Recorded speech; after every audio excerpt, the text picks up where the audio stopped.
My wife had an affair with my closest friend and ended up pregnant, so I tore their lives apart without an ounce of pity. There was a stretch of time when I honestly believed I was living the kind of life others quietly envied, not because I was wealthy or showed off, but because I had something most folks spend decades trying to find: a strong marriage, a house full of warm laughter, and a best friend I trusted completely. Olivia and I had been husband and wife for 5 years, and sure, like every couple, we hit our rough patches now and then. But it never crossed my mind that those low points could ever be enough to wreck everything we built.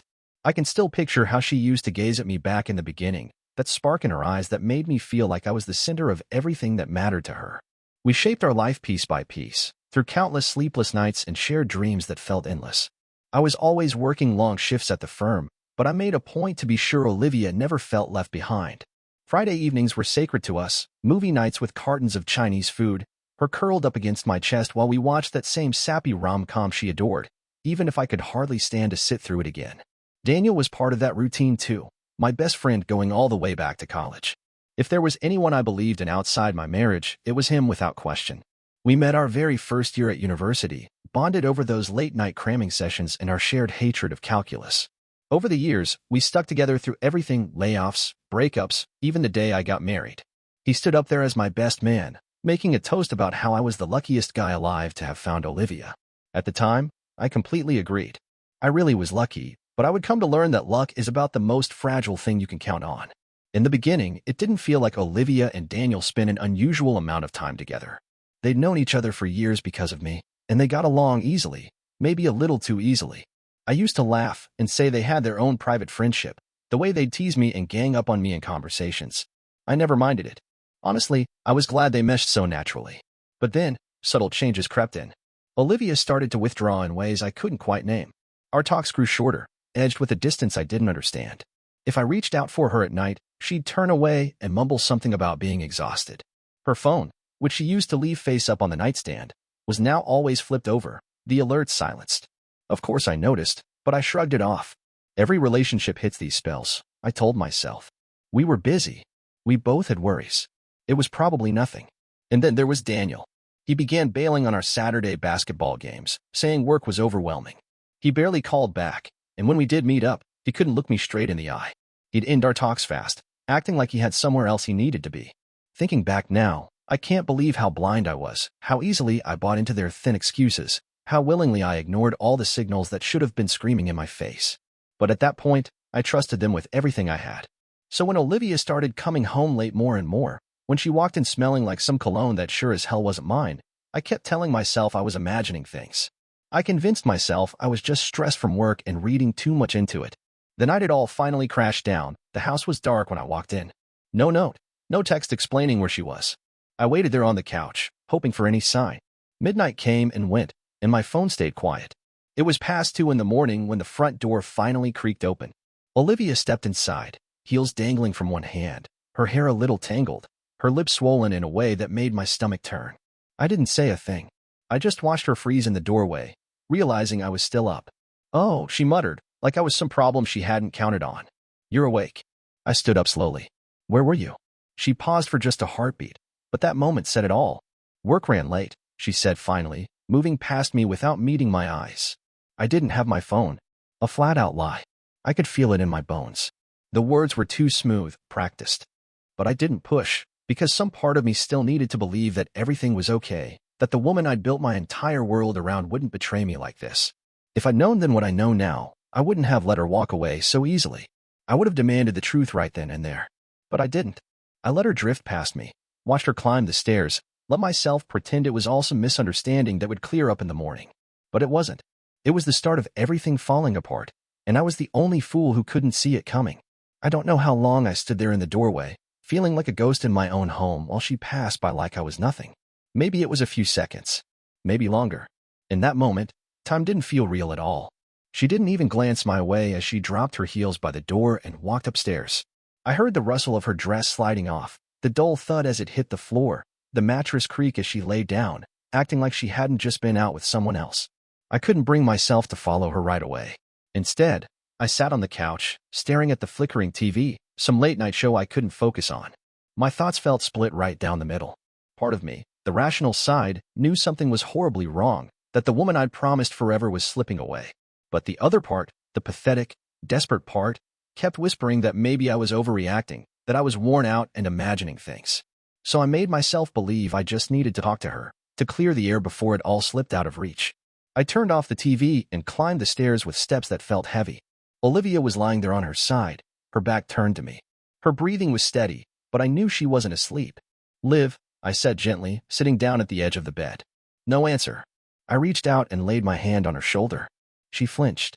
That tiny movement shattered something inside me I didn't even realize was breakable. I swallowed, my throat dry as dust. "Can we talk?" She let out a deep sigh and finally rolled over. Her face was blank, distant, like she'd already checked out of the conversation before it even started. "What is there to talk about?" she asked in a dull, lifeless voice. I just stared at her, feeling like the floor had dropped out from under me.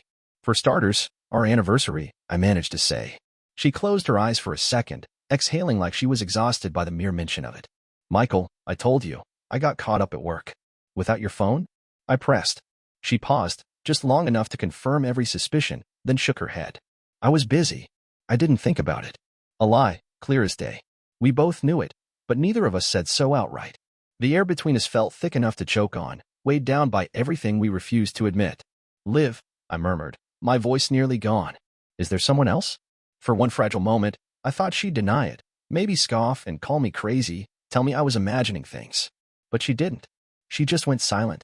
That quiet told me more than any words ever could. My chest went tight, and I struggled to draw a full breath, my hands curling into fists in my lap. "How long?" I asked, my throat raw. She didn't respond. I forced myself to really look at her, to take in every detail, the slight swelling of her lips, the trace of a cologne that didn't belong to me, the weariness in her eyes that came from something far more intimate than working late. I stood up so fast the room seemed to sway. "Who is it?" I demanded, my voice shaking. She didn't speak right away, and when she finally did, her tone was so gentle it almost made me sick. "You don't want to know." I let out a sharp, humorless laugh that sounded strange coming out of my mouth. "Oh, trust me, I do." She sat up slowly, running her fingers through her hair, still avoiding my eyes. And right then, I understood. She couldn't look at me because deep down, I already knew. A cold dread coiled in my gut. "Olivia," I said in a voice I barely recognized. "Tell me. Now." She drew in a long breath, then finally spoke. "It's Daniel." For a split second, I felt like someone had punched me straight in the chest. My vision blurred, and I fought to stay upright. I'd been steeling myself for the worst, but no part of me was prepared to hear that name. Daniel. My best friend, the man I'd trusted with every part of my life. For a moment, I almost convinced myself I'd misheard her, that my brain had short-circuited from the shock. But she was looking right at me now, and there was no denying the truth in her expression. It was him. It had always been him. I staggered back a step, needing space I couldn't seem to find. The walls felt like they were caving in. My heart slammed against my ribs so violently I thought it might burst. I wanted to scream, to grab something and break it, to demand an explanation I knew would never be enough. All that came out was a rasping whisper. "How long?" She parted her lips like she might try to soften the blow, but then she sighed and said it. "A year." My legs nearly gave out beneath me. An entire year. My wife and my best friend had been betraying me in secret, acting like nothing was wrong, laughing with me while they lied. And me? Like the fool I was, I'd welcomed him into my home over and over, called him my brother. A strangled sound broke from my throat, somewhere between a laugh and a sob. I had been blind. Completely blind. I looked at Olivia, at the woman I'd sworn to love until my last breath, and realized I didn't know her at all. "I want you out," I said finally, my voice flat and empty. Something flickered across her face, maybe regret, maybe pity, but she buried it fast. "That won't be necessary," she replied in that cold tone. "Daniel and I, we're moving in together." My stomach lurched. "You're what?" She rose from the bed, smoothing her dress like she was fixing her hair after an ordinary evening. "I fell in love with him, Michael," she said calmly, "and we're having a baby." The silence that followed was worse than any shouting could have been. For the first time in my life, I truly felt what it meant to be destroyed. I stumbled back, my legs trembling. She reached out, as if to comfort me with the same hands that had betrayed me. I jerked away from her touch. "Get out," I said again, my voice cracking. She stood there for a heartbeat, then gave a small nod. Just like that, she turned and walked away, leaving me hollowed out. I stood there in the middle of my living room, staring at the space where she'd just been. Her words were still echoing in my skull, each one hitting harder than the last. Daniel. She had chosen Daniel, the person I'd trusted more than anyone outside my marriage, and now they were starting a family together. My hands curled into fists so tight my nails cut into my palms, a sharp pain that kept me tethered to the moment. This wasn't some nightmare I could wake up from. This was my life now. A sick cosmic joke. I staggered toward the couch, every step heavier than the last. I needed to sit down to figure out how I was supposed to survive this. But how does anyone process something like that? 1 whole year. For a year they'd been lying, sneaking around while I sat at home believing everything was fine. Olivia had kissed me, told me she loved me, climbed into bed with me, all while she was with him. I let out a ragged laugh that felt hollow as an empty shell. I had been such an idiot. A noise upstairs snapped me out of it. I forced myself to stand and walk to the staircase, my body moving on autopilot. She was up there packing, gathering her things so she could run off to him. I should have shouted, demanded explanations, thrown her out myself. But I just stood there at the bottom of the stairs, listening to the dull sounds of her leaving, drawers sliding open, clothes rustling, jewelry rattling in a box. It was like I was watching it happen to someone else. Then she came down, a suitcase in one hand, her other hand resting lightly on her stomach. Her stomach. I couldn't bring myself to look. She paused like she might say something, then let out a soft sigh. You'll be okay, Michael. I laughed bitterly. Oh, will I? Thanks for that, Olivia. Real comforting. She winced, and for a heartbeat, I thought she might actually feel guilty, but it passed as quick as it came. Daniel will come by for the rest of my things later, she said quietly. My jaw clenched so hard it hurt. Of course he would. That coward couldn't even bother to show up himself. Probably scared I'd knock his teeth down his throat. Honestly, I should have. But all I did was give her a stiff nod. Fine. She paused, looking at me one last time with an expression I couldn't even begin to read. Then, without saying anything else, she stepped out the door. Just like that, it was over. My marriage ended in the span of a few quiet minutes. I stood there frozen, listening to her car engine start up and fade down the street. Only when the silence settled around me did the dam inside finally break. I dropped onto the couch, my chest seizing up as all the weight I'd been holding back crashed down at once. My breaths came out in ragged bursts like I couldn't pull in enough air. I had lost everything that mattered. I don't know how long I sat there, staring blankly at the wall. Minutes, maybe hours. Time didn't feel real anymore. Eventually, my phone buzzed. For a stupid second, my heart leapt, hoping it was Olivia calling to say she'd made a mistake. It wasn't. It was Daniel's name glowing on the screen. My pulse thundered in my ears. My hand trembled as I hit answer. We sat in silence, neither of us willing to break it. Then he finally let out a breath. Mike. Man, I'm sorry. I hung up without another word. I couldn't stand to hear his voice after what he'd done. I wanted to smash something, to drive to wherever he was and make him feel even a shred of the agony clawing through me. But what was the point? She was gone. Daniel had won. And I was just a wrecked man alone in an empty house. The next few days blurred into a dull haze. I didn't show up to work. Didn't return calls. Barely ate. Word about Olivia's affair spread fast through everyone we knew. A few people reached out with awkward sympathy, like I'd survived some tragic accident. Others, folks I thought were friends, acted like it wasn't their concern. One of Olivia's girlfriends even texted me, "You should be happy for them. These things happen. Maybe you and Olivia weren't right for each other." I read the message, my blood boiling so hot I felt lightheaded. Happy? Happy that my wife tossed me aside like I was nothing? That my best friend stole her right out from under me? I deleted the text and blocked her number. It didn't matter anymore. None of it did. Until the day someone knocked at my door. I opened it, bracing for another awkward visit from a coworker, but it wasn't. It was Sophia, Daniel's ex. She stood there with her arms crossed over her chest, her mouth curled into something close to a smile. Hey, Mike, she said, tilting her head just a little. Looks like we're both in the same sinking ship, huh? I blinked at her, still numb. Sophia. She let out a flat little laugh. Surprised to see me? I figured we should talk. About the two people who decided to screw us over. I didn't have the energy to argue, so I stepped aside and let her in. I didn't know it then, but that decision was about to change everything. Sophia walked into my house, this place Olivia and I had built with so many plans, all of it feeling like a hollow shell now. She looked around, her sharp gaze taking in the half-empty wine bottle on the table, the cold takeout I hadn't touched, the mess I hadn't cleaned since the night she left. You look like hell, she said bluntly, dropping her purse on the couch. I let out a dry laugh and rubbed my forehead. Yeah, well, what do you expect? My wife ran off with my best friend. Sophia scoffed, folding her arms tighter. Correction, ours left us for each other. You're not the only one who got burned here, Michael. For the first time, I really looked at her. Sophia had always been striking, dark hair, fierce eyes, the kind of woman who made people pay attention.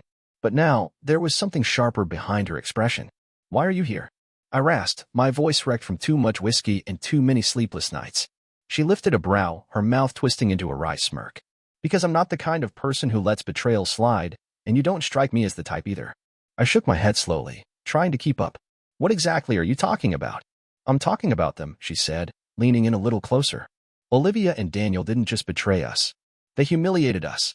And you're going to sit here and let them get away with it? I gave a bitter laugh, slumping back onto the couch.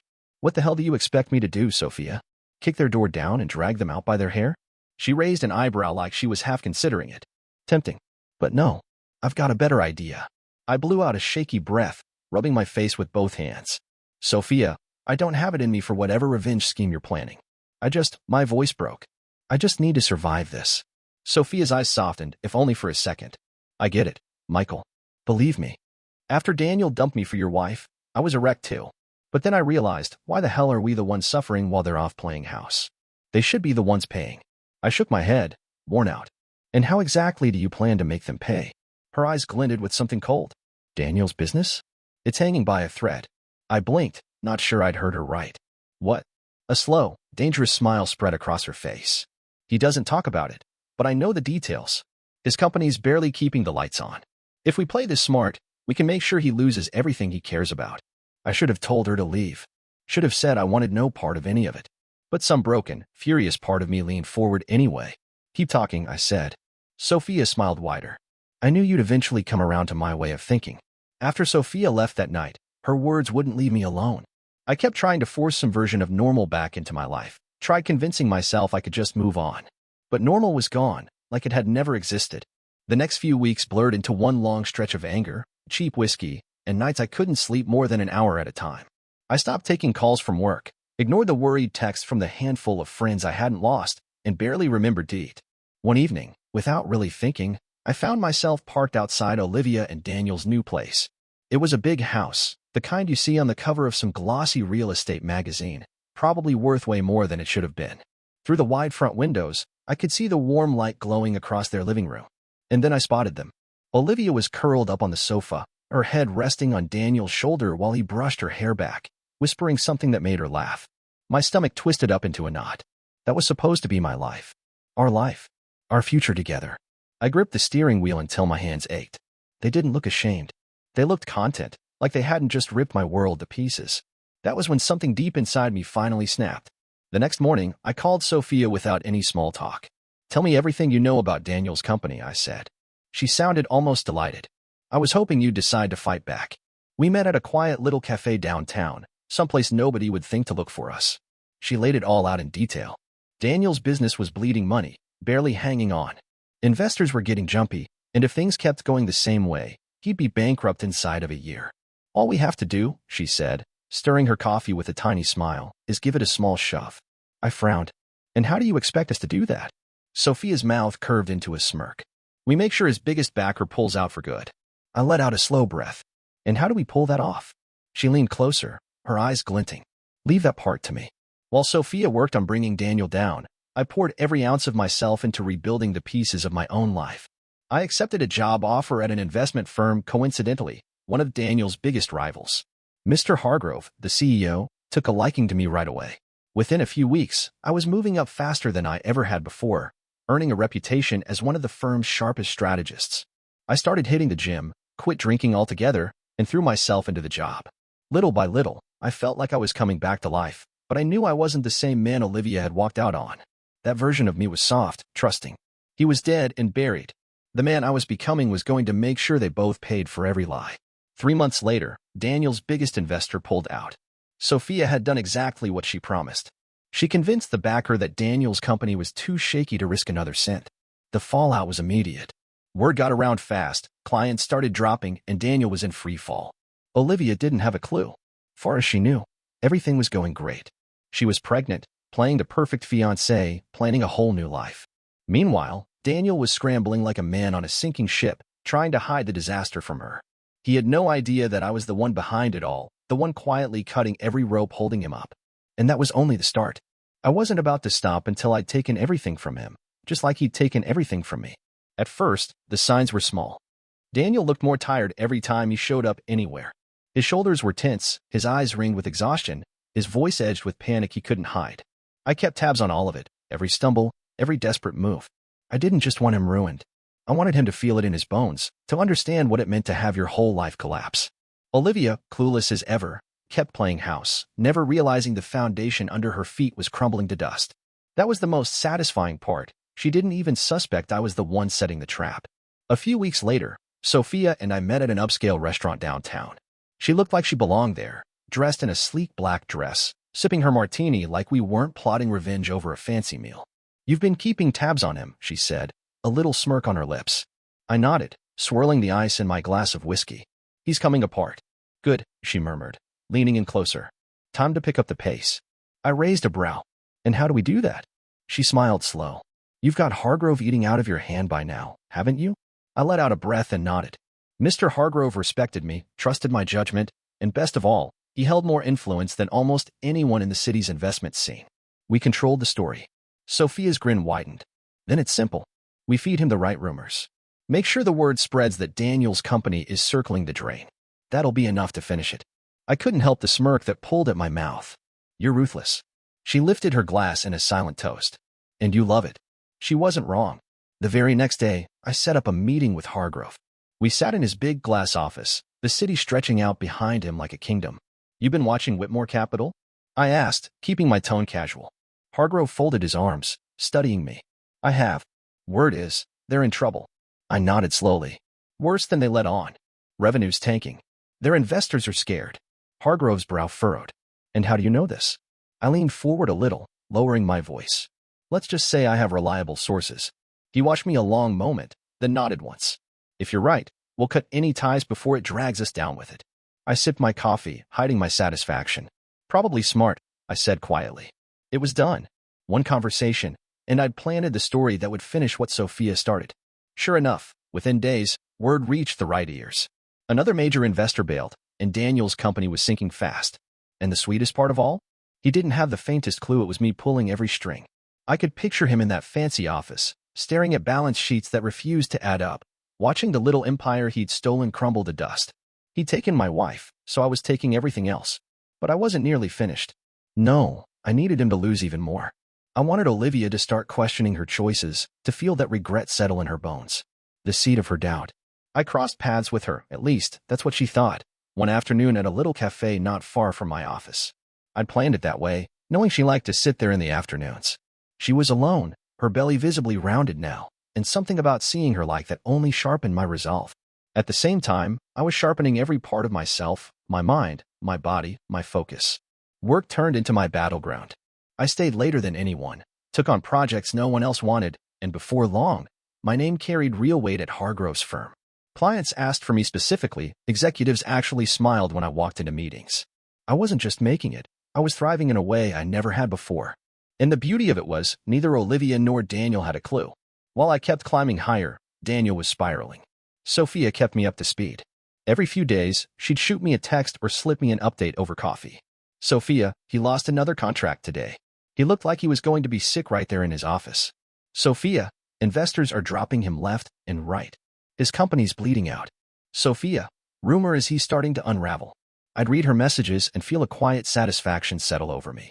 Everything I'd set in motion, every whisper in the right ear, every nudge, was finally catching up to him.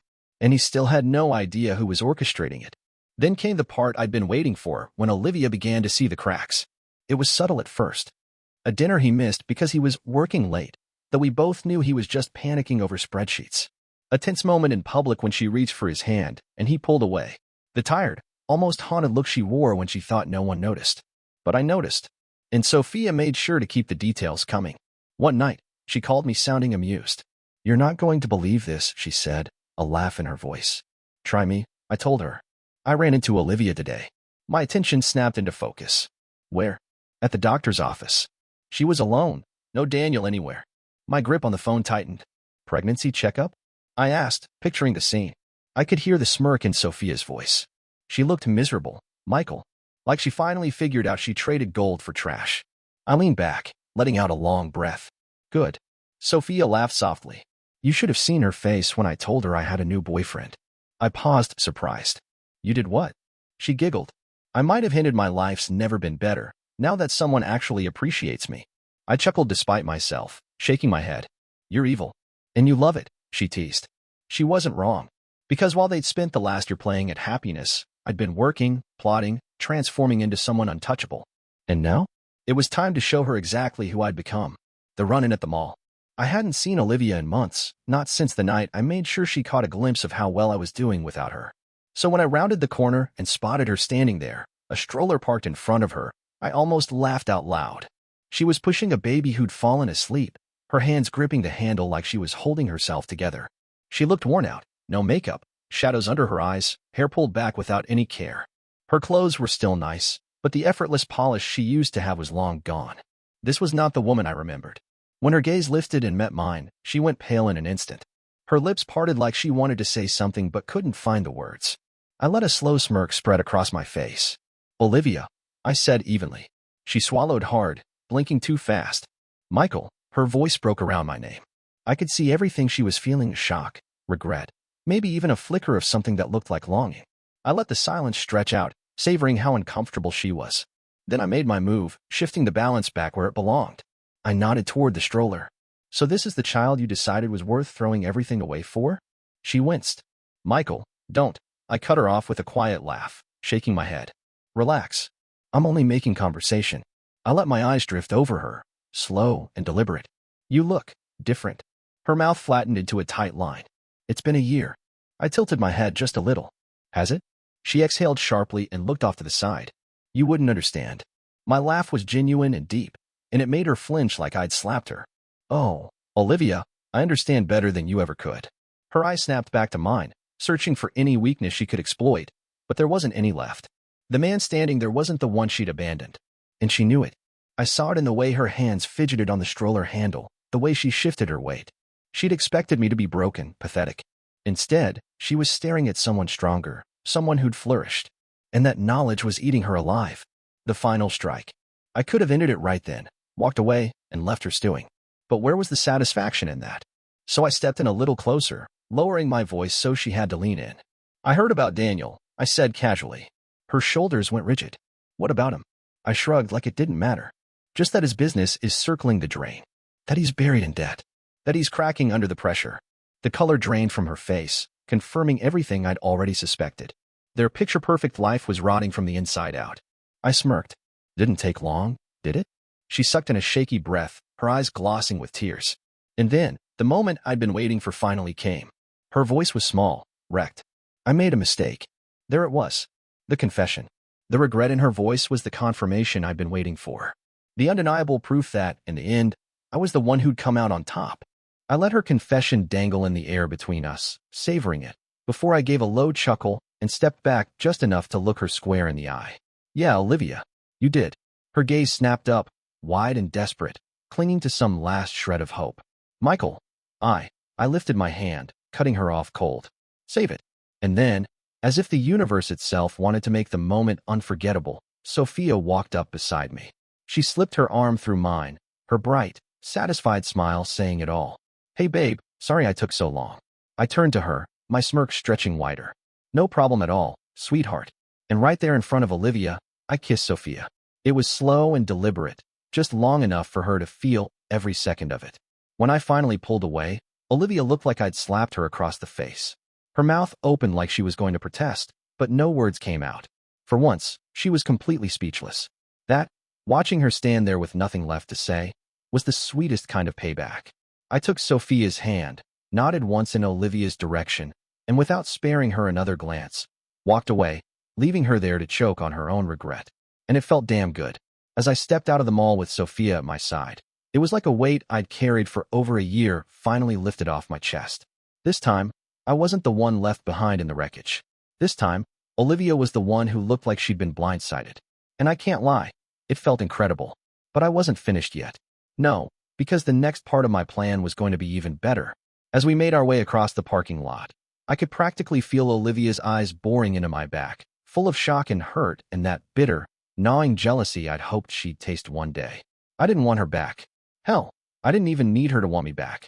But I wanted her to wish she hadn't thrown everything away, to ache for the life she'd traded for a fantasy. Sophia must have read my thoughts, because she leaned against my car and let out a satisfied laugh. Well, she said, her voice dripping with amusement. That was fun. I smirked as I unlocked the doors. Did you see her face? Sophia grinned, her eyes bright. She looked like she was about to crawl under the floor to hide. I nodded, feeling a cold, steady sense of vindication settle inside me. Olivia had made her bed, and now she was starting to see exactly what she'd lost. And sure enough, I knew it wouldn't be long before she tried to crawl back. That's the thing about people like her. They never realize the value of something until it's gone for good. 2 days later, my phone lit up with a text from an unknown number. But I didn't need to guess. I already knew who it was. Olivia, can we talk? I stared at the screen for a long second, a slow smirk spreading across my face. She had no clue she was walking right into my hands. I didn't answer. I let her twist in that uncertainty, wondering if I'd even bother to reply. An hour later, another message arrived, her desperation showing clear as day. Olivia, please, Michael. It's important. Oh, now it was important. Funny how that urgency never showed up the night she shoved me out of my own home, when she picked Daniel over everything we'd built. I took a slow sip of my drink, letting the satisfaction wash over me.